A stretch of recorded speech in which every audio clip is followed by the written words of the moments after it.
Sir, Bathukamma ಹಬ್ಬದ ವೈಭವವು ಬಹಳ ಅದ್ಭುತವಾಗಿತ್ತು. ಈಗ ಮುಂದೆ ನಾವು ಯಾವ ರಾಜ್ಯದ ಕಡೆಗೆ ಹೋಗ್ತಾ ಇದ್ದೀವಿ? ಅರುಣಾಚಲ್, ಈಗ ನಾವು ಬತುಕಮ್ಮನ ನೃತ್ಯನ ನೋಡಿದ್ವಿ. ಈಗ ನಾವು ಮಹಾರಾಷ್ಟ್ರಕ್ಕೆ ಹೋಗ್ತಾ ಇದ್ದೀವಿ. ನೋಡಿ ಅರುಣಾಚಲ್, ಇದು ಮುಂಬೈ, ಮಹಾರಾಷ್ಟ್ರದ ರಾಜಧಾನಿ. ನನಗನ್ಸೋ ಮಟ್ಟಿಗೆ this is one of the biggest cities in India.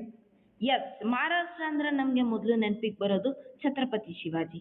ಇವರು 1674ರಲ್ಲಿ ರಾಯಗಢದಲ್ಲಿ ಮರಾಠ ರಾಜ್ಯವನ್ನು ಸ್ಥಾಪಿಸಿದವರು ಮತ್ತು ಹಿಂದೂಸ್ತಾನವನ್ನು ಒಗ್ಗೂಡಿಸಲು ಬಹಳ ಶ್ರಮಿಸಿದವರು.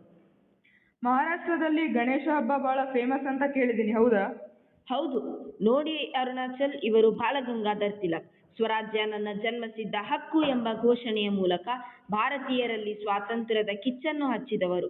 ಭಾರತ ದೇಶದಲ್ಲಿ ಸ್ವಾತಂತ್ರ್ಯ ಹೋರಾಟಕ್ಕಾಗಿ ಎಲ್ಲಾ ಧರ್ಮದವರು ಒಂದಾಗಿ ಹೋರಾಡುವ ಸಲುವಾಗಿ ಮೊಟ್ಟ ಮೊದಲ ಬಾರಿಗೆ ಗಣೇಶ ಹಬ್ಬವನ್ನು ಆಚರಣೆ ಮಾಡುವ ಪದ್ಧತಿಯನ್ನು ಜಾರಿಗೆ ತಂದರು. ಸರ್, ಹಾಗಾದ್ರೆ ಇಲ್ಲಿಯ ಶಿಲ್ಪಕಲೆಯ ವಿಶೇಷತೆ ಏನು ಸರ್? ಅರುಣಾಚಲ್ ಅಜಂತ ಎಲ್ಲೋರ ಗುಹೆಗಳು ಮಹಾರಾಷ್ಟ್ರದ ಪ್ರಮುಖ ಪ್ರವಾಸಿ ತಾಣಗಳಾಗಿವೆ. ಇವುಗಳು ಯುನೆಸ್ಕೋ ವಿಶ್ವ ಪರಂಪರೆಯ ತಾಣಗಳು.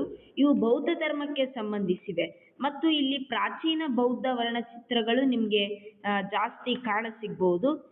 ಇಲ್ಲಿನ ಎಲ್ಲೋರ ಮಹಾರಾಷ್ಟ್ರದ ಔರಂಗಾಬಾದ್ ಜಿಲ್ಲೆಯಲ್ಲಿರುವ ಕಲ್ಲಿನ ಗುಹೆಗಳು ಬೌದ್ಧ ಮತ್ತು ಜೈನ ಧರ್ಮದ ವಾಸ್ತುಶಿಲ್ಪವನ್ನು ಈ ಒಂದು ಎಲ್ಲೋರ ಗುಹೆಗಳು ಪ್ರಸ್ತುತಪಡಿಸುತ್ತೆ. ಆಯ್ತು ಸರ್, ಆದ್ರೆ ಇದು ಏನು?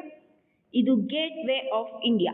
ಇದನ್ನ 1924ರಲ್ಲಿ ಮುಂಬೈಯಲ್ಲಿ ಸ್ಥಾಪನೆ ಮಾಡಲಾಯಿತು. ಬ್ರಿಟಿಷ್ ದೊರೆ ಕಿಂಗ್ ಜಾರ್ಜ್ V ಅವರು ಮುಂಬೈಗೆ ಬಂದಿಳಿದ ಸವಿ ನೆನಪಿಗಾಗಿ ಇದನ್ನು ನಿರ್ಮಾಣ ಮಾಡಲಾಯಿತು. ಇವರು ಭಾರತಕ್ಕೆ ಭೇಟಿ ನೀಡಿದ ಮೊದಲ ಬ್ರಿಟಿಷ್ ದೊರೆ. ಇಲ್ಲಿಯ ಪ್ರಮುಖ ಕಲೆ ಯಾವುದು ಸರ್? ಮಹಾರಾಷ್ಟ್ರದ ಒಂದು ಪ್ರಮುಖ ಜಾನಪದ ನೃತ್ಯ ಕಲೆ ಅಂದ್ರೆ ಅದು ಲಾವಣಿ. ಲಾವಣಿಯು ಶೃಂಗಾರ ಮತ್ತು ಶಕ್ತಿಯನ್ನು ಪ್ರಸ್ತುತಪಡಿಸುವ ಜಾನಪದ ನೃತ್ಯವಾಗಿದೆ. ಇಲ್ಲಿನ ಮಹಿಳೆಯರು 9 ಗಜಕ್ಕಿಂತ ಉದ್ದವಾದ ಸೀರೆಯನ್ನುಟ್ಟು ಆಕರ್ಷಕವಾಗಿ ಧರಿಸಿ ಈ ನೃತ್ಯವನ್ನು ಮಾಡುತ್ತಾರೆ. ಈಗ ಆ ನೃತ್ಯವನ್ನು ನೋಡ್ಕೊಂಬರಣ್ವೆ? ಆಫ್ಕೋರ್ಸ್ ಸರ್, ನೋಡೋಣ ಬನ್ನಿ.